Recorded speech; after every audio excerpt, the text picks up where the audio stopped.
Hamas और Israel के बीच एक वॉर फ्रंट खुला हुआ है और जंग और ज्यादा भीषण होती चली जा रही है। गाजा पट्टी एक ऐसा प्रेशर कुकर बनता जा रहा है जो अगर फटा तो पूरा अरब इसकी चपेट में आ सकता है। एक तरफ आज अमेरिका के विदेश मंत्री जॉर्डन की राजधानी में मौजूद थे, तो वहीं दूसरी तरफ जॉर्डन की राजधानी में हजारों लोग इजराइल को लेकर सड़कों पर उतरे हुए थे। तुर्की, इजिप्ट और इराक में भी लोग सड़कों पर उतर आए थे। आधी दुनिया गाजा पट्टी के नाम पर उबल रही है। गाजा के चलते हालात लगातार बिगड़ते ही चले जा रहे हैं।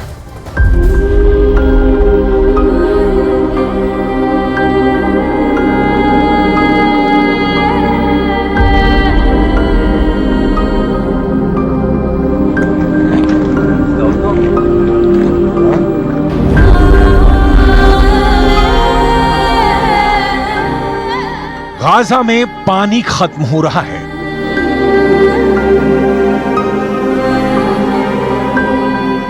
गाजा में खाना खत्म हो रहा है।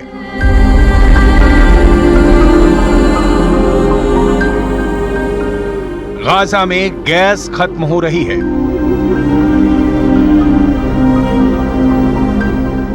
गाजा में बिजली खत्म हो चुकी है।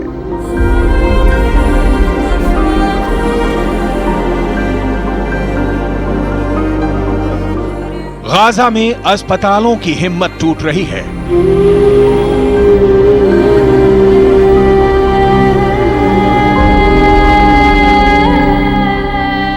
गाजा के मुर्दा घरों में लाशें ही लाशें हैं। गाजा एक ऐसा नरक बन चुका है जिसमें 20 लाख से ज्यादा लोग बेचैन, बदहवास और परेशान हैं।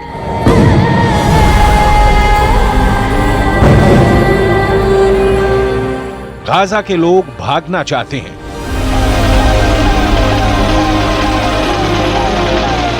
लेकिन आखिर भाग कर जाएं कहां?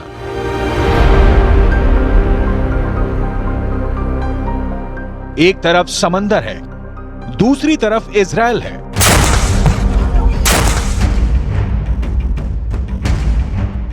और तीसरी तरफ इजिप्ट है, जिसने अपनी सीमाओं को बेहद सख्ती से बंद कर दिया है।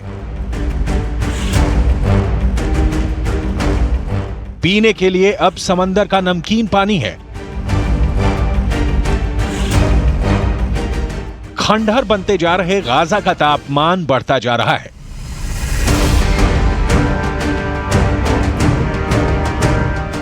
हर एक छत हर एक दिन बीतने के साथ तबाह हो रही है।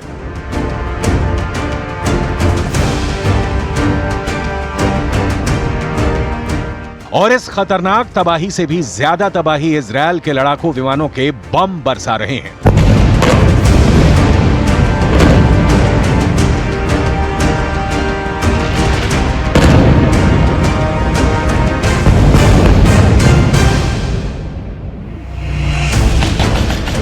इन सबके बीच वेस्ट एशिया के अंदर इजराइल ने तूफान मचा दिया है।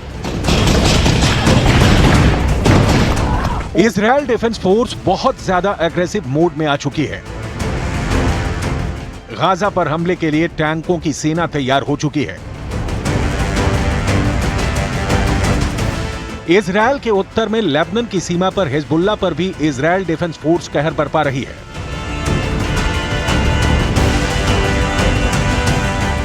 और उत्तर में ही मौजूद सीरिया के बॉर्डर पर भी इजराइल मुंह तोड़ जवाब दे रहा है।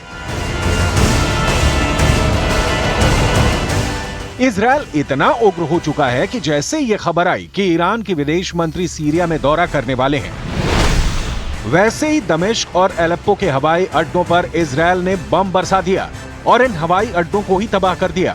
इसका मकसद साफ है कि ईरान के जरिए हवाई जहाज से हथियारों के कार्गो विमान सीरिया में उतर ही ना सके।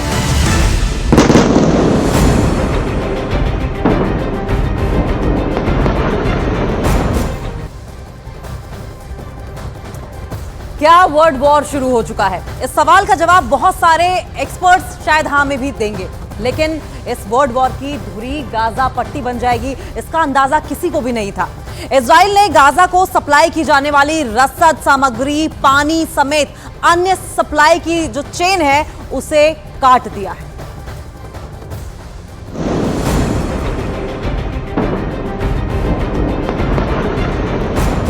फिलिस्तीन के अरबी भाषा के अखबारों के मुताबिक गाजा में दवा की कमी 44% हो चुकी है। गाजा में बिजली की कमी 80% हो चुकी है। गाजा के अंदर 20% बिजली अभी तक जनरेटर से पैदा हो रही थी, लेकिन ईंधन की कमी की वजह से अब जनरेटर भी बंद होने लगे हैं और इसकी वजह से गाजा के अस्पतालों में इलाज में भी दिक्कत आ रही है, क्योंकि वहां बिजली की आपूर्ति में कठिनाई हो रही है। गाजा के अस्पतालों में नाकेबंदी की वजह से चिकित्सा उपकरणों की कमी 33% तक हो चुकी है। अस्पतालों के ब्लड बैंक में खून तेजी से खत्म हो रहा है। अब सवाल ये उठता है कि आखिर गाजा में मौजूद 20 लाख से ज्यादा लोग क्या करेंगे। जाहिर सी बात है कि इजिप्ट की सरकार की तरफ से कूटनीतिक बयान ये आया है कि लोग गाजा पट्टी को नहीं छोड़ें, क्योंकि अगर गाजा खाली हो गया तो इजराइल जमीन पर कब्जा कर लेगा और फिर उनको वो जमीन वापस नहीं मिल पाएगी। ऐसे में अगर गाजा के लोग जहां हैं वहीं रहेंगे तो जाहिर सी बात है कि फिर ये गाजा के लोग या तो ह्यूमन शील्ड बनेंगे, यानी मानव कवच बन जाएंगे, जिसका इस्तेमाल या तो हमास के लड़ाके करेंगे या फिर ये लोग भी युद्ध में शामिल हो सकते हैं। इस आशंका से इनकार नहीं किया जा सकता है कि हमास गाजा के लोगों को भी युद्ध लड़ने के लिए मजबूर कर दे। मैं इस वक्त इजराइल के जेरौत में हूँ। दरअसल खून इजराइल में भी बह रहा है और गाजा में भी, लेकिन असल खूनी खेल तब खेला जाएगा जब इजराइल की सेना गाजा शहर में पहुंचेगी और वहां दोनों पक्षों की तरफ से शहरी युद्ध होगा, यानी गुरिल्ला वॉर होगा गाजा शहर के शहरी इमारतों में। दूसरे विश्व युद्ध में ऐसा ही रूस के अंदर लेनिनग्राद और बर्लिन में भी हुआ था। ये एक अर्बन वॉरफेयर था जिसमें लेनिनग्राद और बर्लिन के अंदर इमारतों के अंदर से खूनी जंग लड़ी जा रही थी।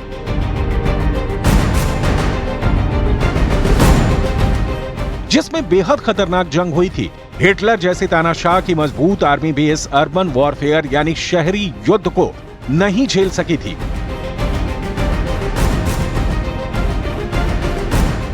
और कुछ ऐसा ही युद्ध अब गाजा के अंदर होने जा रहा है।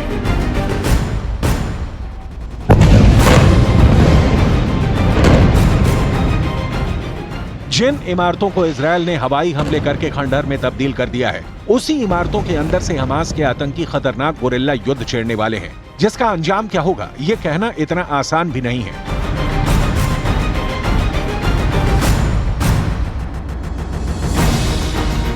फिलहाल स्थिति यह है कि इजरायल की फोर्स इंतजार करेगी कि जब तक गाजा के अंदर बिजली, पानी और खाने की कमी से हाहाकार न मच जाए। हमास के आतंकियों को भूखा ही मार देना इजरायल की पहली स्ट्रेटजी है। इसीलिए गाजा के बॉर्डर पर सेनाएं खड़ी हैं और तब तक युद्ध शुरू नहीं करेंगी जब तक मोसाद के एजेंट उनको दुश्मन की सही जानकारी न मुहैया करवा दें। और इसीलिए ये युद्ध अभी लंबा खींचेगा, क्योंकि गाजा के अंदर घुसकर वहां सुरंगों में घुसे आतंकियों के जाल में फंस जाने का डर भी इजरायल को है। यही वजह है कि इजरायल एक एक कदम फूंक फूंक कर रख रहा है। इजरायल इस बात को समझ चुका है कि गाजा की लड़ाई कठिन है, इसलिए इजरायल ने अपनी आर्मी की फुल स्ट्रेंथ बुला ली है। इजरायल की आर्मी में दो तरह के सैनिक हैं। पहले सैनिक इजरायल की एक्टिव आर्मी और दूसरे सैनिक हैं इजरायल की रिजर्व आर्मी। इजरायल के अंदर 50 साल से कम उम्र के लोग रिजर्व आर्मी के सदस्य होते हैं। सामान्य परिस्थितियों में इनमें से ये रिजर्व आर्मी साल में एक बार इजरायल के रक्षा मंत्रालय को रिपोर्ट करती है, लेकिन अब इजरायल ने अपनी 3/4 रिजर्व फोर्स को बुला लिया है। यानी इजरायल की 3,60,000 की रिजर्व आर्मी और इजरायल की 1,50,000 की एक्टिव आर्मी को मिलाकर इजरायल कुल 5,10,000 सैनिक बुला चुका है।